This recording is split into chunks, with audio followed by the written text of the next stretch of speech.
안녕하십니까. 재활의학과 서지연입니다. 저는 오늘 척추측만증에 대해서 말씀을 드리도록 하겠습니다. 아이들이 이제 성장 클리닉에 와서 우연히 찍은 엑스레이라든지 아니면 폐렴 걸려서 찍은 가슴 엑스레이라든지 해서 척추측만증이 보여서 내원하는 경우들도 있고, 또는 학교 검진이라든지 아니면 어머님이 아이 목욕을 시킬 때 한쪽 어깨가 좀 처진 것 같다 해서 내원하시는 경우들도 있고, 여기에 대해서 걱정도 많이 하시고 어떻게 진단하고 치료해야 되는지 궁금해하시는 분들이 많은데요. 여기에 대해서 정의와 치료 그리고 진단 순서로 말씀을 드리도록 하겠습니다. 먼저 척추측만증의 정의입니다. 척추측만증은 말 그대로 척추가 정면에서 봤을 때 옆으로 휜 것입니다. 그런데 이제 척추라는 것은 원통형처럼 생긴 구조물인데 이게 그냥 옆으로 이렇게 휘는 거, 2차원적으로 휘는 것이 척추측만증이 아니고 3차원적으로 휘게 됩니다. 즉 척추체가 회전을 하게 되고, 그리고 시상면상에서 보았을 때 목 쪽은 앞쪽으로 볼록, 그리고 등은 뒤로 볼록, 허리는 앞쪽으로 볼록한 정상적인 S자 커브가 있어야 되는데 그 커브가 사라지는 3차원적인 변형이 되겠습니다. 그리고 단순히 조금만 휘어도 척추측만증이라고 정의하지는 않고 뒤에서 설명드린 코 각도라는 것을 엑스레이에서 촬영을 한 다음에 그 각도가 10도가 넘어가게 되면 이제 척추측만증이라고 진단을 하게 되겠습니다.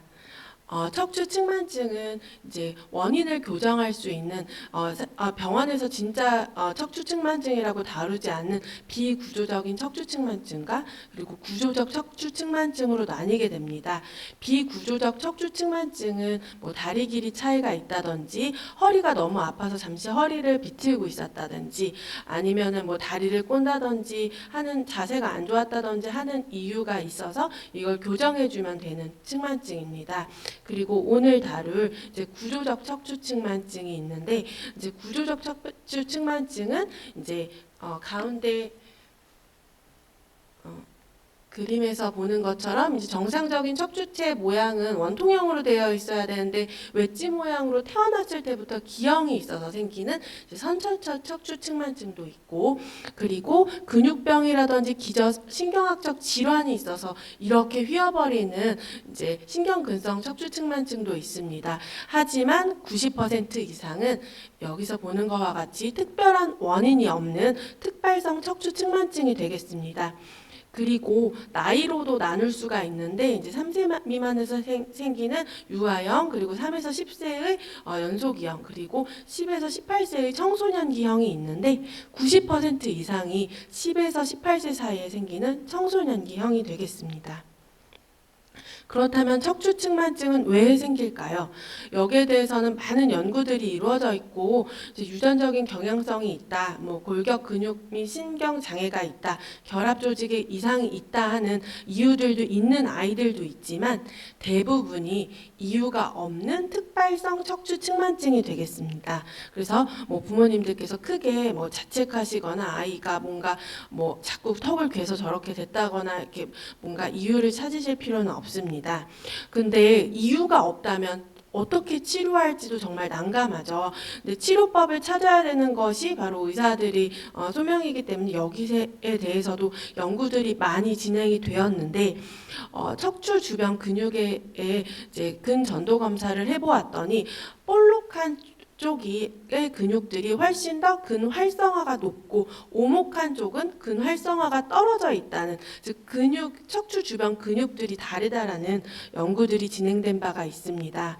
그리고 그 척추 주변 근육들을 조직 검사를 해보았더니 오목한 쪽은 짧아져 있고 그다음에 볼록한 쪽은 늘어나 있는 양상을 보이게 되겠고, 오목한 쪽의 근육들은 그러니까 근육이 섬유화되는 변형을 보이는 양상을 보이게 되겠습니다. 즉 척추 주변 근육들의 밸런스가 맞지 않아서 척추측만증이 진행하게 되겠습니다. 그리고 이러한 척추 측만증은 여아에서 더 많이 발생을 하게 됩니다. 그리고 키가 훅 많이 크는 10에서 12세, 즉 초경 이전의 아이들에서 많이 발생을 하게 되겠고, 사진에서 보시면 이 골반뼈 위에 손톱처럼 보이는 석회화된 구조물이 보이는데, 이것은 이제 뭐 10세 미만의 아이들에서는 보이지 않다가 성장판이 닫혀가면서 이쪽에서부터 이제 이런 손톱 같은 구조물이 생기게 되는데, 그래서 완전히 다 닫히게 되면은 이제 키가 거의 안 클 거다라고 생각을 하게 되는데, 요 리서 스테이지가 0에서 1로 아직 키가 클 가능성이 많은 아이들에게서 이제 이런 척추 측만증이 더 발생을 할 수가 있고, 가슴 쪽에 커브가 있고 코 각도가 이미 25도 이상일 경우엔 진행을 빨리 할 수가 있게 되겠습니다.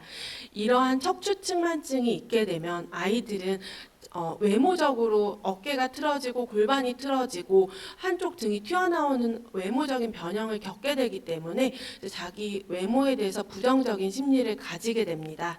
그래서 의욕이 떨어지고 자기 비하나 우울이 생기게 됩니다.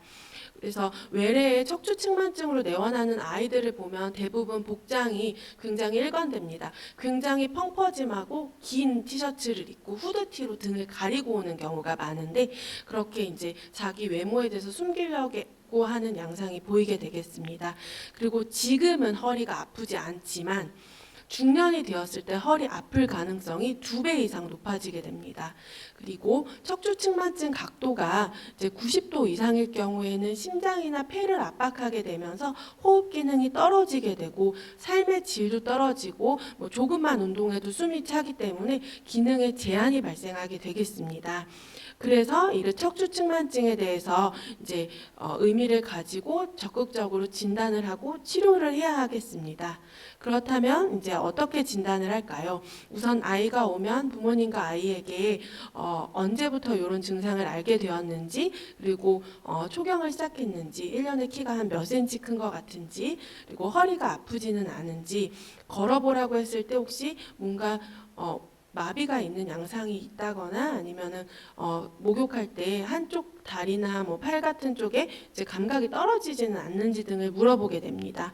그리고 자기 외모에 대해서 어떻게 생각을 하는지, 그리고 혹시라도 이제 과도하게 유연하다거나 하는 뭔가 다른 기저질환이 있는지를 확인하기 위해서 가족력을 확인하게 됩니다.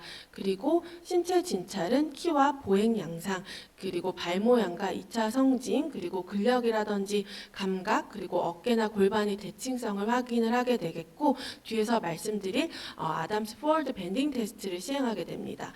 그렇다면 발은 왜 체크를 할까요? 그 척추 측만증이 있는 아이들 중에 평발을 가지고 있는 아이들이 있습니다. 근데 발이 그림에서처럼 이런 식으로 안쪽으로 무너지게 되면, 평발이 있게 되면 다리 뼈들이 이런 식으로 돌게 되면서 골반의 비대칭성을 보이게 되겠고, 이로 인해서 척추 측만증이 발생하게 됩니다. 그래서 발에 비대칭적인 평발이 있는 친구들은 이 원인을 교정해줘도 확실하게 측만증이 좀 개선이 될 수 있기 때문에 확인을 하게 됩니다. 그래서 아이를 진찰할 때에는 상의를 탈의를 시키거나 최대한 붙는 옷이나 내복만 입게 한 상태에서 시진을 하게 되는데, 이제 경추 7번에서 그은 선과 천추에서 그은 선 간의 거리 차이, 그리고 어깨 높낮이의 차이, 골반의 높낮이의 차이와 커브의 모양을 확인하게 되겠고, 흉추에서 이제 흉곽이 돌아가는 변형을 확인하기 위해서 다리를 모은 상태에서 그림과 같이 앞으로 쑥 숙여보라고 했을 때 한쪽 흉곽이 이렇게 도드라지진 않는지 아담스 포워드 밴딩 테스트를 시행을 하게 되겠습니다. 이것을 시진만 시행하는 것이 아니라 이렇게 아이를 숙이게 한 다음에 스파이노미터로 각도를 측정하기도 하고, 그 다음에 바닥과 평행한 선을 놓고 이 선과 양쪽의 흉곽 높이 차이를 자로 재서 정도가 어느 정도인지를 확인을 하게 되겠습니다. 그리고 엑스레이를 찍게 됩니다.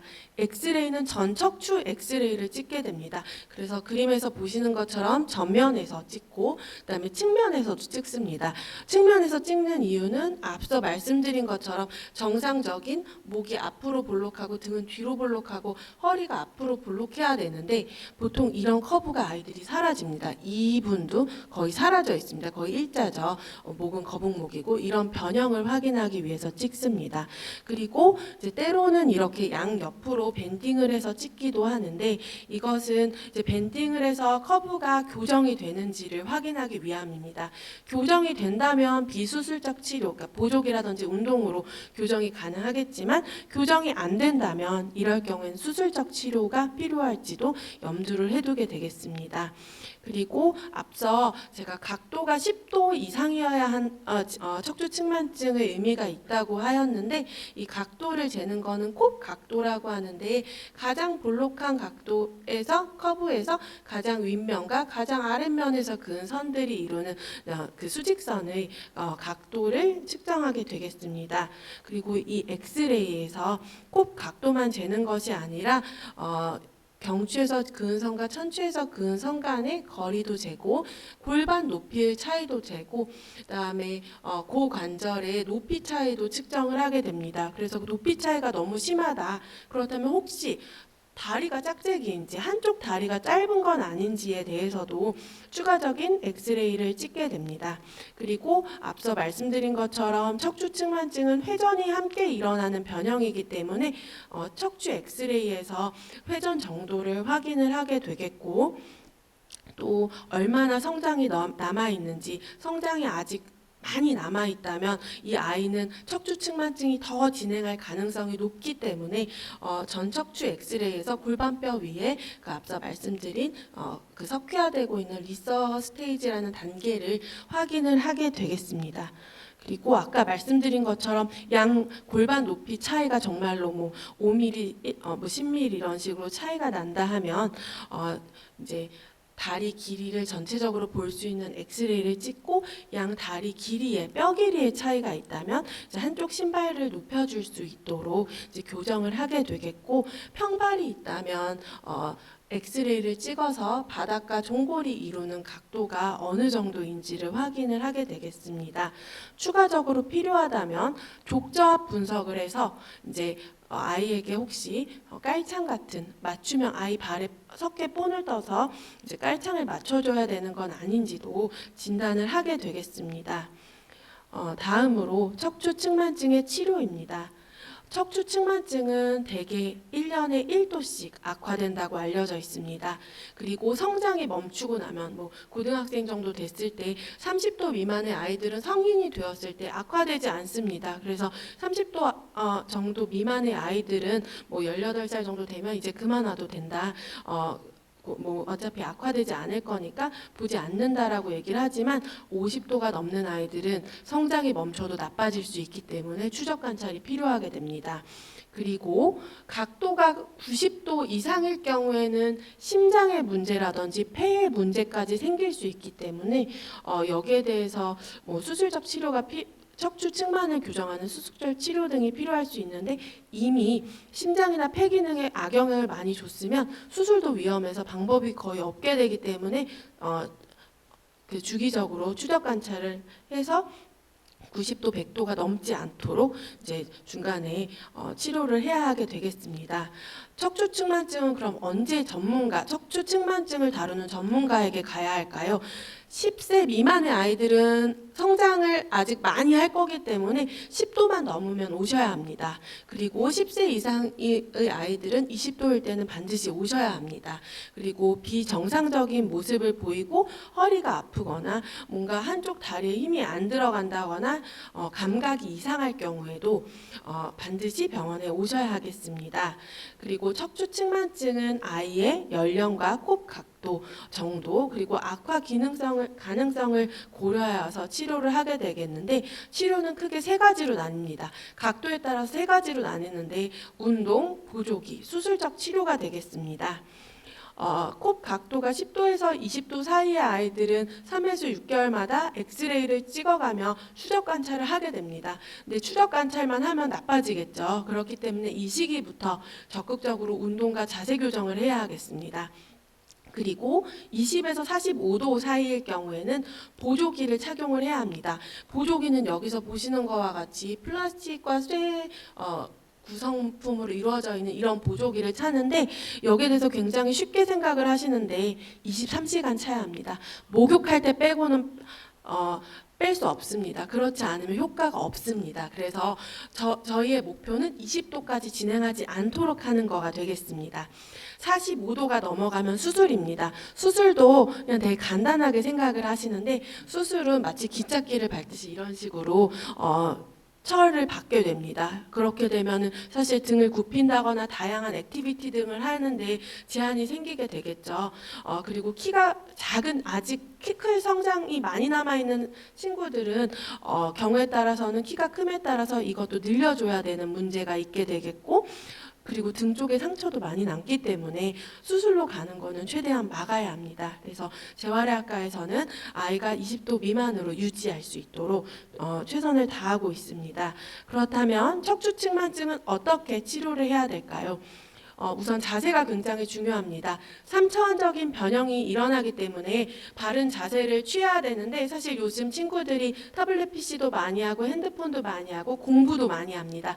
그래서 엑스레이 찍어보면 대부분 일자목, 거북목이 많은데 간단히 생각해서 귀걸이를 했을 때 바로 섰을 때 귀걸이를 했을 때 귀걸이가 어깨 중앙에 떨어지도록 목을 안쪽으로 집어넣어야 됩니다. 그거를 뭐 어떤 친구들은 이렇게 고개를 젖히는데 그게 아니고 고개를 넣는다는 느낌으로 하셔야 되고 바나나를 거꾸로 허리에 낀 것처럼 요 허리도 오목하게 앞쪽으로 오목할 수 있도록 하는데 이때 단순히 배를 내미는 게 아니라 복부에 똥배가 들어가게 힘을 주듯이 해야지 척추 주변 근육이 활성화가 되겠습니다. 그리고 이제 운동 치료를 이제 시행을 할 수가 있게 되겠습니다. 다양한 운동법들이 있고 뒤에서 홍유정 선생님이 여러 가지 운동을 알려주시겠지만 대표적인 운동은 슈로스 운동과 자세 안정화 운동이 되겠습니다.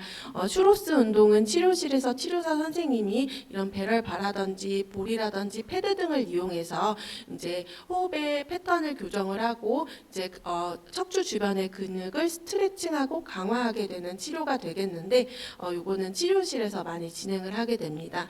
그리고 또 하나는 심부 코어 근육을 강화할 수 있는 이제 자세 안정화 운동이 있습니다. 그래서 뭐 슈퍼맨 자세라든지 한 팔과 반대 다리를 드는 이런 버드독 자세 등을 취하는 것들이 이제 도움이 되는데 강화 운동이기 때문에 한 번 들고 내리고가 아니고 10초 정도는 유지를 해야지 근육 강화에 도움이 되겠습니다. 여기에 대해서는 이제 이화의료원에서는 이제 동영상도 만들어서 저희가 유튜브를 찾아보시면은 이제 그 척추 측만증에 대한 운동을 저희가 만들어 놓았습니다. 지금 이게 건너뛰기가 지금 안 되는데 운동들의 구성이 이제 스트레칭과 함께 버드도 그리고 슈퍼맨 자세 등을 각 자세를 10초씩 10번씩 세트를 할 수 있게 구성을 해놔서 8분이면 할 수 있기 때문에 아이들과 집에서 같이 하시면 아이들의 척추 건강에도 도움이 되겠고 또한 부모님들도 대부분 허리가 아프신데 이러한 자세 안정화 운동은 부모님들의 요통에도 도움이 되기 때문에 함께 시행하시면 많은 도움이 될 겁니다.